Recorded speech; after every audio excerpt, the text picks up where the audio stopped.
Hey everyone, this is probably one of my more favorite Chargers I have, besides Daisy. This car is so ugly. It's cool.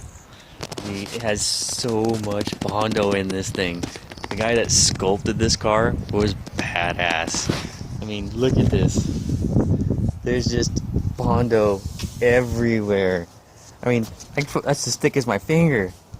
I mean, this car is awesomely ugly. It's just, the fenders everywhere has Bondo in it. Doors, fenders. Actually, the roof is probably the only thing that does not have Bondo in it. And it's so rotted, you know.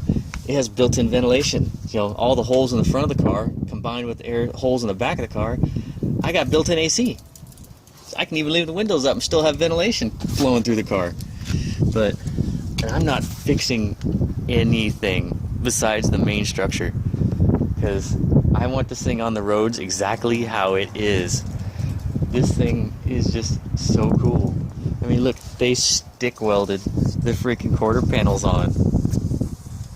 And with the Bondo, I have the Bondo that fell off this car, so I'm gonna glue it back on, or maybe I'll just leave it off. I don't know, but it's just so ugly. I love it.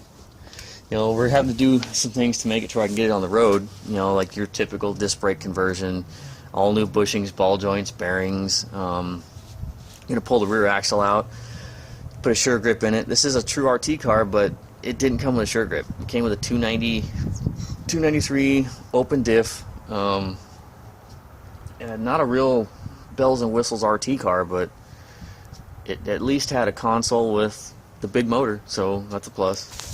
You know, just doing your typical conversion, all new brake lines, new master cylinder, all new bushings, ball joints, like I said. I did have to put a new floor in it, so that's a new floor. You know, you can see, you know, new floor. I had to put a new torsion support in it. The torsion support that was in this car was junk. Actually, it's not a new torsion support. I reused one from another car.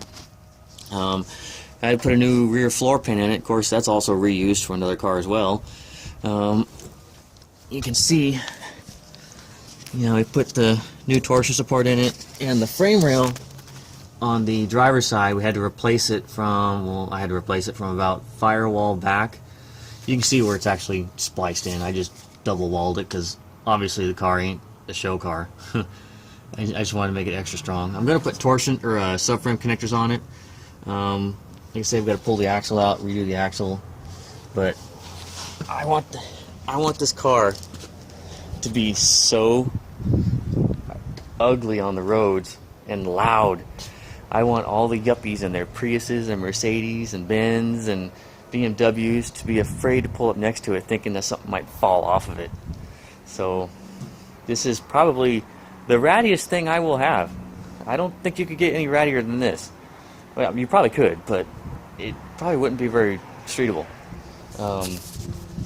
And then, like I said, I've got to put a new frame rail section in.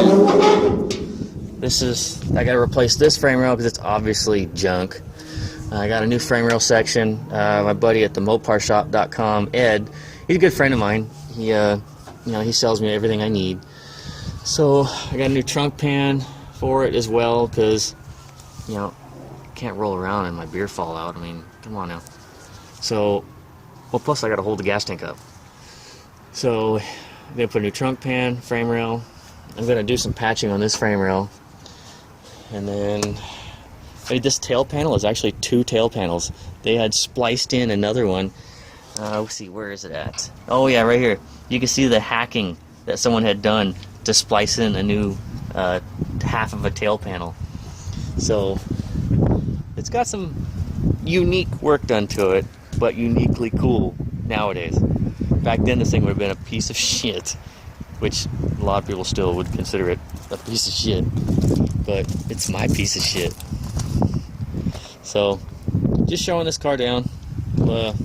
I work on it, you know, every day. Not very much, maybe an hour or two a day. So, but I'll keep everybody posted on this car. See ya.